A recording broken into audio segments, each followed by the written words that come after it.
everyone. It's Sam. I hope you're all doing really well. If you're new around here, I hope I can get you to consider liking the content and subscribing to the channel. And if you are a regular around these here parts, thank you very much for the continuous support. This coming Sunday, for the first time since 2006, Broncos and Cowboys are battling on a Sunday afternoon. And to help preview the contest, next to me on the left-hand side, my left, is Mr. Always Brisbane Broncos, Josh Ford. Hello, good sir. What's up, my people? And in the middle, ladies and gentlemen, would you please give a warm round of applause to a man that's putting his identity out there, Mr. Ben Cox. Hello, good sir. How you going? Are we coming in loud and clear? Loud and clear, all good.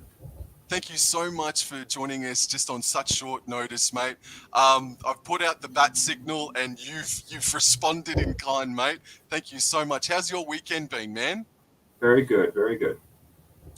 Good stuff, man. Now feel free. Now, if you want to wear that continuously throughout the thing, throughout this, no, okay, no worries. No worries. So guys, obviously this weekend, Brisbane Broncos versus North Queensland Cowboys. It's the biggest freaking game of the weekend. It's the biggest freaking game of all time. There's nothing else happening. There's absolutely nothing else happening this weekend. Alrighty. So what I want to ask you guys first, and I'll start off with you, Ben. Just for you to get to, for everybody to get to know you a little bit more, mate. Ben, why was it North Queensland that you started to barrack for, and how long's it been since you've started barracking for him, man? I remember going to one of the very first games in 1995. I was 10. Didn't pay much attention to it. 10 years old. But after seeing what happened in 2005 when we made the grand final, the community came together like anything. And I think we had a symbol of North Queensland, which we hadn't had before. Yeah. And from 2007, I've just been following them very closely because I can wear the colours and people know where I come from.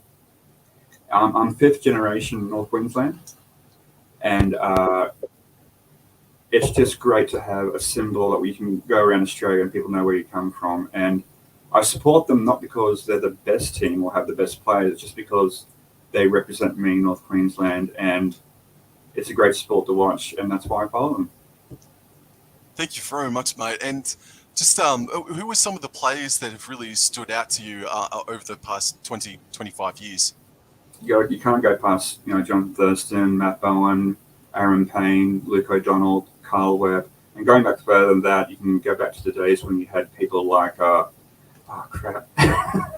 inaugural captain, I forget his name, he's going to shoot me for this, but it's great that we have such a catchment area of players. North Queensland is such a rugby league mad area, and when we finally had our own team, it was massive. And players can now aim to play for that area, and they do today.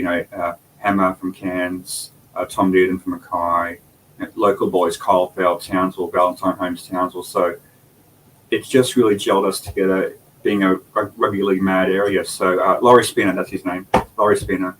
Yes, mate. And yeah, and it's great we have a combination of local talent and talent from outside of Queensland, outside New South Wales. Luke O'Donnell was from New South Wales, and he played for us for a while. Yep. So, yeah, it's been, it was especially for the first 10 years. It was a local thing. They called them the Cowgirls. But then in 2005, 2004, everything changed because we started to, really click, and yeah, we just went from there. Mate, I think Always Brisbane Broncos still calls us the Cowgirls on the best of days, bro, for sure. Always Brisbane Broncos, man, to the people that have not been introduced to you, mate, how long have you been going for the Brisbane Broncos now for, and why was it the Broncos that you decided to start barracking for? I've been going for the Broncos since I can remember. I know growing up as a child, my dad tried to convince me to become a Dragons fan. He bought me a Dragons jersey, but I would never watch the game. My eyes would be always on Darren Lockyer every weekend, watching Darren Lockyer play. And that was my childhood, watching Lockyer play, Israel when he was at Brisbane for a short time, Corey Parker, Sam Dide, they were the players I watched growing up. And, they're part of the reason why I still go for that club, them still being involved in the club. But the main reason is probably Darren Lockyer. I remember his time clear as day. Against the Dragons, 20-0 his last game when he kicked that field goal with a broken cheekbone. My main influence on being a Broncos fan is not only just Darren Hodgson, it's the crowd that we get there every weekend when I get to go there. The passionate fans, like it's just being a marquee club has its perks, and going to a Broncos game, you're not every time you go to a Broncos game, you're going to get 30,000 people. It's part of the being a Broncos fan. Yeah. Yes, that well said. And both of you guys, you're coming in crystal clear, both audio and visual wise as well. I hope I am too. And always Brisbane Broncos. I just want to ask you about the Broncos and Cowboys clashes. It can be way back from the year 2000, or it can be just last year. What is maybe the one of, or maybe even a couple of some of your best or most favourite Cowboys clashes over the past few years? There's two that stick out to me, and they're pretty close together. Obviously, the 2015 Grand Final, where I think we were the better team for 79 minutes of the game, and the 2016, I think it was round one, where our first game against us after the Grand Final, Milford field goal for 40 out. Those are the two best football games I think I've ever seen. So those two games for me will always be in the back of my head, especially that Grand Final. Let's not talk about that anymore. But No, you're right, mate. The game straight after the Grand Final when Milford kicked that 40-meter field goal. As much as Ben and I wish, sorry, Josh. As much as Ben and I wish it was 2015, mate. 7 years. That was 7 years ago now, man. So yeah, we've got to start pushing forward a bit, I guess. And Ben, mate, what are some of the games that have stuck out to you in your time as being a Cowboys supporter when they've gone up against Brisbane? Yeah, definitely. 2004, Brisbane were set to play their final in Sydney, I think, and they said, "Oh, can we have it at Dairy Farmers?" And I said, "Yeah, that's fine." So we beat them 10-0. If you remember, back in 2004, I think one of the very first times we've beaten them at Dairy Farmers, and it was just an incredible, it was sold out, incredible night, and we just proved that, you know, when push comes to shove, we can really, you know, make a difference. And that was a long time ago now. And most recent one, probably 2016, you know, Broncos came fifth, Cowboys came fourth, and we were fighting for position against the Sharks in the qualifying grand final. It was like a replay of 2015, and it had all the drama. I think it went to overtime. I might be mistaken, but it did. And that the rule had changed, that it couldn't be a field goal. You had to score a try. And it was a slip pass from Jonathan Thurston and Michael Morgan who got the try in, and it was just my heart stopped. But yeah, that was one that game really sticks out for me. I love it. One of my favourite ones is back in 2012 when Matty Bowen broke up the middle from a scrum play and copped the win. Love it, mate. I love the headset. So that's one of my favourite Broncos Cowboys clashes ever. But we're talking about this friggin' weekend. It's round 3, multicultural round. My backside. It's friggin' rivalry round as far as I'm concerned. So this Sunday, Brisbane Broncos hosting the North Queensland Cowboys from Suncorp. And Mr. Always Brisbane Broncos, since it is a Broncos home game, if you can see that clearly, Can you please take us through the side, mate, for this weekend? At fullback, we have Tessie New. Well, the squad is unchanged, I should say first. It's unchanged from last week. Fullback, Tessie New. On the wings, we have Corio, still on Cobbo. In the centres, we have Tony Staggs and Toby Farnworth. In the halves, we have Albert Kelly and Captain Adam Reynolds. At front row, we have Keenan Policia and Payne Hart. At hooker, we have Jake Turpin. The back row, we have Kurt Capewell and Jordan Ricky and Patrick Carrigan at lock. On the bench, we have Ryan James, Toby Hetherington, Tessie New, Billy Walters, and our 18th man, David Mead. Thank you, Always Brisbane Broncos. And Ben, mate, I'm going to bring up the Cowboys team list. And can I ask you, mate, if you can see it, can you please take us through us, bro? Yeah, sure. Fullback, Hamasai Tabuai Fido. Number 2 on the wing, Cole Felton. Valentine Holmes in the centre, Peter Hickey, and Murray Tuolangi on the wing as well. Tom Dearden, 5'8", number 7, our captain, Chad Townsend. In the forwards, Jordan McLean, Reece Robson, Cohen Hess, Tom Gillett, Jeremiah Nanai, and of course Jason Tumalo, the wrecking ball. On the bench, we have Jake Grant, or I'm still getting to pronounce his name, Helim Lukey, I was calling him Lukey, Ruben Cotto, Griffin Niam, and 18th man is Emery Peary. So that's going to be a good lineup. Brisbane Broncos are $1.50 and North Queensland Cowboys are $2.60. So I think there's a bit of value. There's a bit of value on the old Cowboys for sure, man. Now, I'll go into the lineups just once more, and I want to focus on Brisbane Broncos just for the time being, lads. When I look at the forward pack. You see Palacia and Payne Haas as well. I still have a question on their bench. It is Rabati and Hetherington are good players in their own right. I think I'd probably choose to go elsewhere if I'm honest with you, mate. Always Brisbane Broncos. Is there any changes that you would make to that Brisbane Broncos lineup if you were in charge? Okay. The only changes I would make would be I would start Carrigan at front row with Payne Haas, move Kobe Hetherington into lock, and I would probably put Billy Walters at 9, drop Jake Turpin and bring in Corey Pegg for 14, or vice versa. I wouldn't have Jake Turpin in that team. I think it's do or die for Jake Turpin this week, to be honest. So either he plays good, or he gets dropped next week, in my opinion. And just to jump on, just to jump on the momentum while it's going. The news that came out today about Jermaine Asako being out of favour with the Brisbane Broncos and shifting to the Gold Coast Titans. As a Broncos fan, mate, what's your initial reaction, please? I knew he was gone in this. I knew he would go this year. Obviously, everyone thought he was going to Parramatta, but now he's gone to the Titans. So I'm okay with it. Obviously, we're still trying to re-sign Selwyn Cobbo and Herbie Farnworth, with a lot of clubs taking both of them. So that just frees up another 100k each to chuck at them, or even 200k early, because you don't want to wait till November when Asako leaves to throw them that money. You want to give them to them early. I think that's why we were so content on letting him go now. But for the Titans to pick him up, I don't see where he's needed there whatsoever. So it's an interesting move, but we'll see how it plays out. Last weekend, against the Bulldogs, the Brisbane Broncos, I think put in probably a cog lesser performance, in my opinion, but they still came away with a victory, though. I thought they were more solid against the South Sydney Rabbitohs than what they were last week. They just couldn't handle that bloody ball, mate, for a period there last Sunday.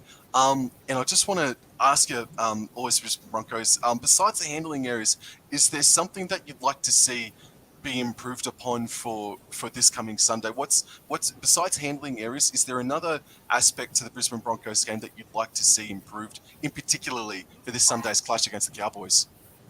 Well, other than obviously the ball handling, I'd love our standard. Obviously, you've seen Herbie Farnworth play his first game he's ever played on the weekend against the Bulldogs. It's because he came in and got involved and he wanted the ball. I want to see Katoni Staggs doing that, because he's been quiet the first 2 weeks. All he's done is drop the ball. He needs to come in. He needs to get early ball. And the same with Selwyn Cobbo. They're our most damaging players. And if they're just going to sit out on the edge and wait for the ball to come to them, we're not going to get success down that edge. I think our front row have been fine, but we still need to get a few more offloads. I don't think we had one single offload all last week. Not one offload the whole game. So the Bulldogs 13. So we didn't have one offload going into the last 10 minutes. So I think if we create some more second phase play, get the ball to Katoni, or get Katoni to come in more, and maybe, obviously, you see Katoni Staggs when he gets in a one-on-one, he's practically unstoppable. You can't stop him. So I just want our backline players to get more involved and don't wait for the ball to come to them. Go in and get it, and they can prove how damaged they can be. Thank you, Always Broncos, and Ben, mate. Ben, over the past couple of weeks, have you had a chance to sit down and watch the Brisbane Broncos, mate? And have you got an assessment of them over the past couple of weeks? Yeah, definitely. Reynolds at number 7, he's killing it, and Brisbane have always played really well when they have a good halves combination. They've got that with Reynolds this week and last week. You see the impact he had on the game. It was just a different side compared to the team that took on the Rabbits. And I'm sure he wanted to play for the Rabbits more than anything, but he wasn't able to. So, having to play Brisbane in Brisbane is never easy. They're going to want to build the momentum. They will want to beat us. And Corey Oates is playing great at the moment as well, and their whole forward pack. I can't see much of a weakness in the Brisbane team, but ball control has been a big thing for a lot of teams across the last 2 games. We're not the only ones. Look at our game against the Bulldogs. Look how the Raiders game went.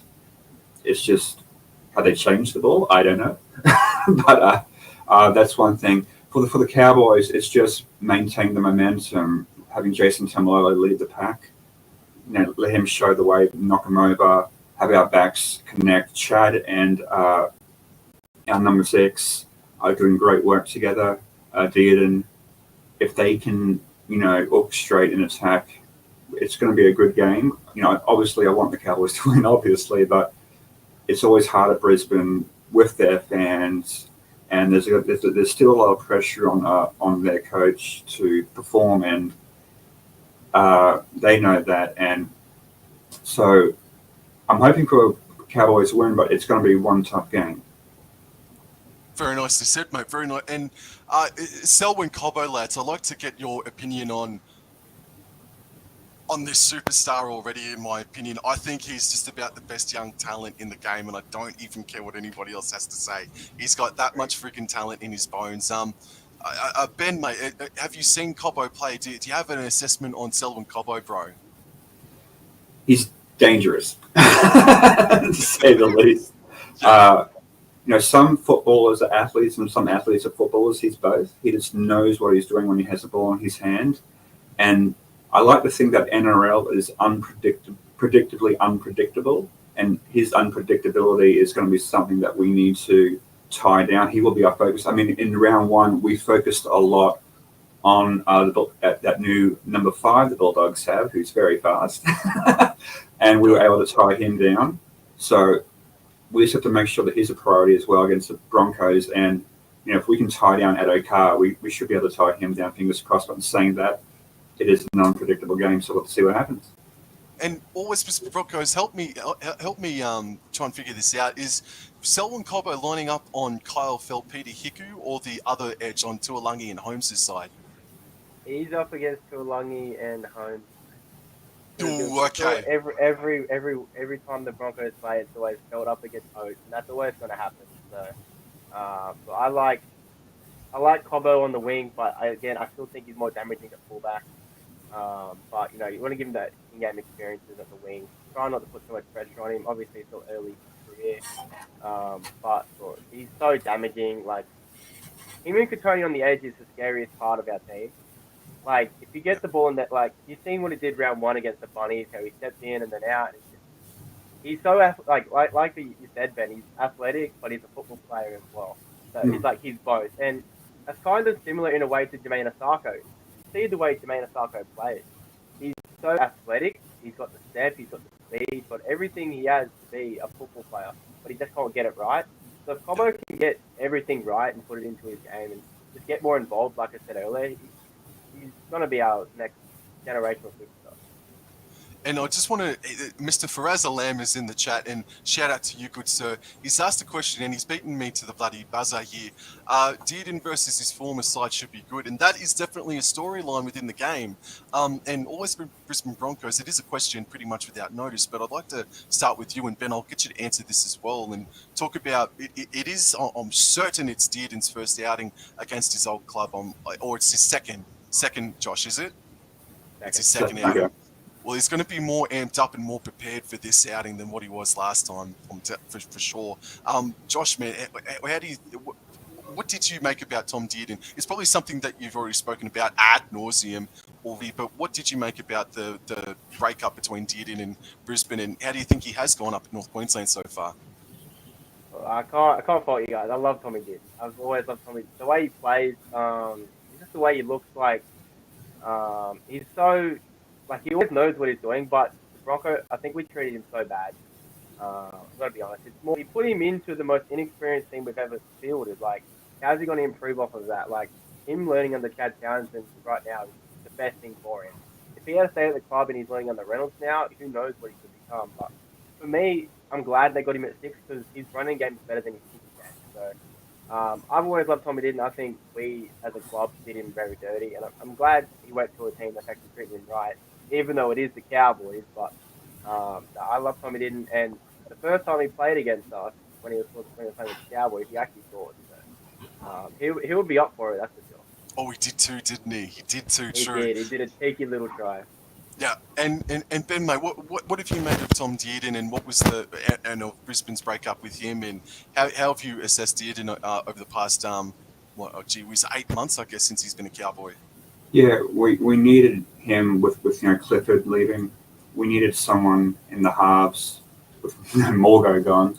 I love his combination with Hammer. You saw it on the weekend with the Raiders. They know each other. They've been training together, and you see he has a great relationship with Chad Townsend. You see him after the game talking about how they can improve, what can they try next. So, every team, if your spine is doing well, you're 6, you're 7, you're 1, and you're 9, you're going to score points, and that is really coming together for the Cowboys at the moment. Yeah, Dearden, he's going to play well against Brisbane. I don't think it's going to be with like a revenge type match. He's just going to, he's from Mackay, like he's at home, so to speak. Like, I'm going to play for my club now, and hopefully he can really step up and show the Broncos what they've lost.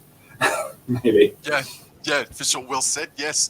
And just want to raise Coppo, young, good kid, very exciting prospect, and Mr. Nick from Australia, Cowboys 69 plus. Yeah, the boys. That'd be dreadful, mate. That'd be a disaster. So, if you don't mind, Always Brisbane Broncos, we're now going to transition into the North Queensland Cowboys side, and just to get an update in the head. So, Mr. Ben Cox, mate, you look at that squad, bro, and how do you assess it, mate? Is that the squad that you personally would have chosen, or is there something that you would have changed about it? No, I wouldn't change it. I mean, we had to change it for Mitchell Dunn being injured, ACL, horrible injury. So, if it's not broken, don't try and fix it. So, Cotter's in for Dunn. It's the same bench lineup we had last week with Drinkwater, just in case anything happens. But if it's not broken, don't fix it. And if you can have a consecutive team playing, week after week, that's fantastic because they don't get better and better and better. A team wins the premiership when you have very few injuries and very few rotations because they just gel and gel and gel. So that's a team I would choose. I like Reece Robson. He's solid. He's tough. But we seem to play a bit better when Jake Granville's on the field. That's just my opinion. Oh, okay. Got a bit of controversy there. No worries. And just to put it out there as well, Reece Robson is playing his 50th NRL match this weekend as well. So congratulations to that young man. Always Brisbane Broncos, mate. For me, when I look at the Brisbane Broncos, I think Payne Haas and Cobbo, they put the fear of God into me. I want to ask you, mate, is there a player on the Cowboys side that sort of makes you raise your eyebrows at, mate? And I'll just bring it up here. I think the only two correct answers here is the Hammer and Tomalolo, to be honest. But the underrated one for me is Jake Granville. I said it last week, Nick from Australia. I think Jake Granville might be the best utility the NRL's ever seen. Like, he can literally play any position on the field at a high level. You've seen last year, he played fullback, he can play in the half. He's still so electric at his age as well. So when Jake Granville comes on the field with about 25 minutes to go, that's when we really need to tighten up our defense because he is so quick off the mark. It's scary. He frightens me at the end of the game. And Ben, mate, Ruben Cotter, the poor bugger, has been struck down by injury now for what feels like 3 years now. And he got struck down just a couple of weeks ago, so he's already missed the first 2 rounds. He comes back into the squad.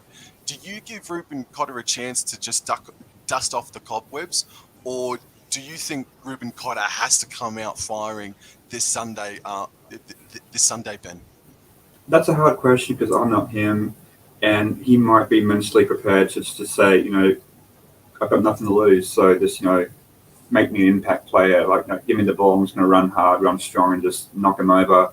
And a lot of players do want to test out their injury after they're back because they need to know whether they're, match ready, and this is going to be a great time for it. So, fingers crossed, he is just excited to be back, and hopefully he puts the injury at the back of his mind and just, gives us a great impact off the bench. So, fingers crossed. For me, I think he needs to, not in a negative way, but I just think he's going to come out firing this weekend. I think he knows how important he is going to be to North Queensland over the next 18 months to 2 years as well, man. So I'm really looking forward to seeing how Ruben Cotter goes this weekend. And the battle of the halves is really interesting, man. So it's Dearden and Townsend versus Kelly and Adam Reynolds, man. And Adam Reynolds, he was solid. Don't get me wrong.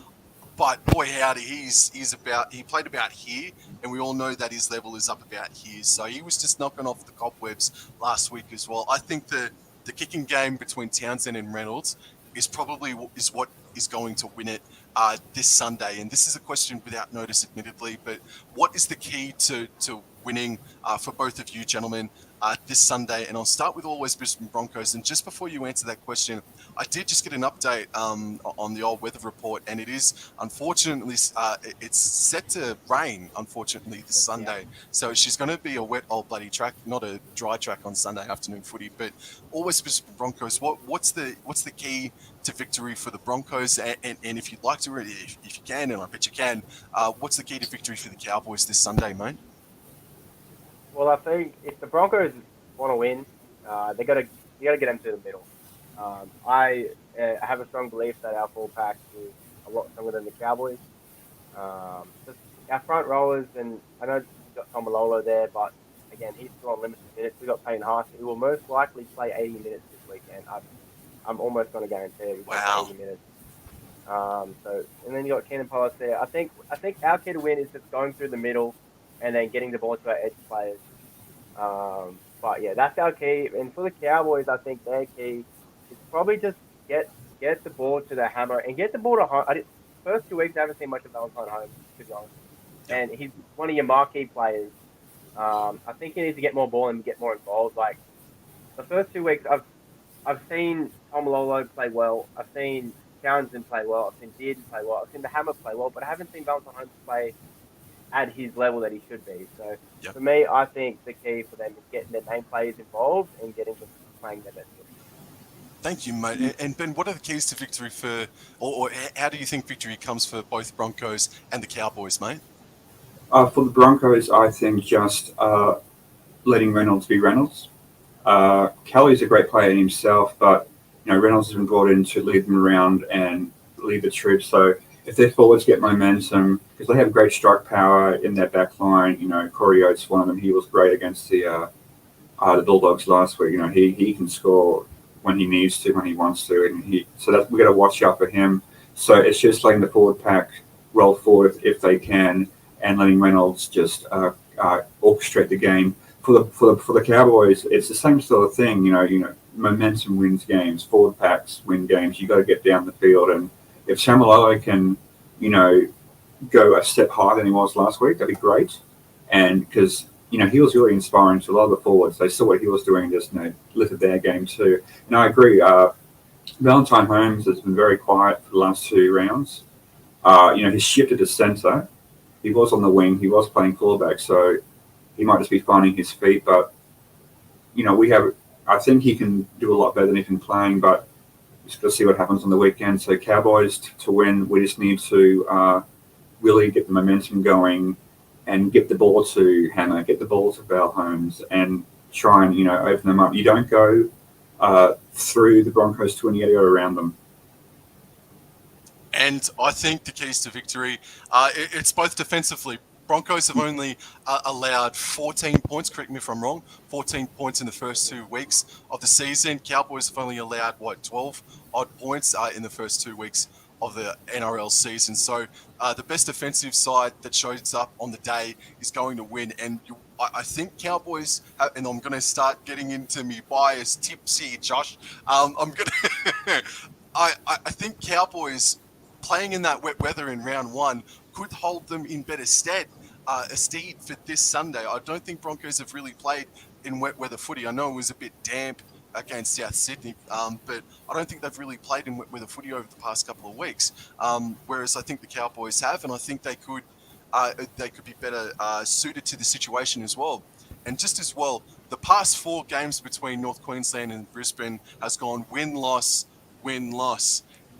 And we're set for a Cowboys win if that trend is set to continue this Sunday. So for me personally, I want to see Griffin Neame do exactly what he did last week. Just come on, fired out like a bloody cannon, and just meet Payne Haas in the middle of the field. Neame versus Haas.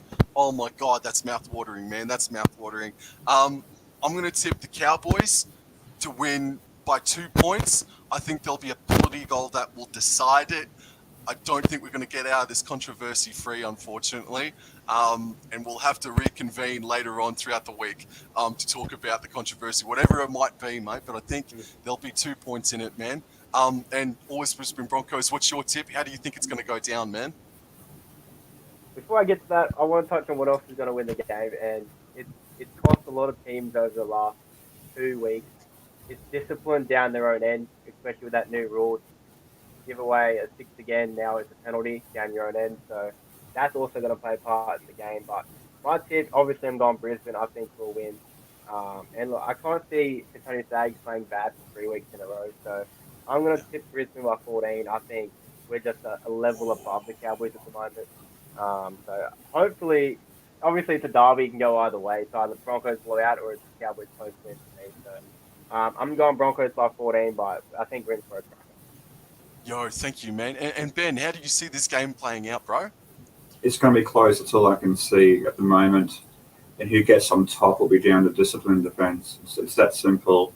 You know, I'm hoping that the refs do pick up on just when people are faking it, milking. That's been a very controversial issue in the past couple of games, especially with the Bulldogs and St. George. So I'm not blaming any side saying that the Cowboys or the Broncos are milkers, but I think it will be coming down to who adapts quickly enough to the changing conditions and who just shows more grit and determination. It's going to be close. All our games are always close, a couple of past years. So it's really the toss of a coin. I want the Cowboys to win, but to be honest, I really can't see who is going to be coming on top, which is a bit strange considering how much of a supporter I am.